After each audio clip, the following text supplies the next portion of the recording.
Sa totoo lang po, para sa akin lang po ito, sa akin lang. Mas mahalaga kayo kaysa sa pira. Ay, ako tuwa naman. Grabe, tumitindi kang balahibo ko, Nay. Sa'yo ko lang ito narinig. Opo. Mas mahalaga daw tayo kaysa sa pera. Grabe, thank you, Nay. Kasi ang pira po nauubos.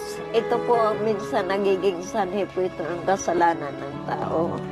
Pero po, ang awa ng tao, ang habag sa kapwa mo para po, kagaya mo po, kahit sino ang magudyog sa'yo, kung ayaw mo po ako tulungan, wala pa akong magagawa. Thank you, Pero Nay. dahil po may mabuti yan, pagkatao mo, may maganda ka pong puso, mabuti kang tao, handang tumulong. Sa gaya namin na mahihirap, kaya po, nakikiusap ako sa inyo. Huwag po ninyo pababayan ang Kalingap Rab. Kalingap Tip, kahit po wala na sila.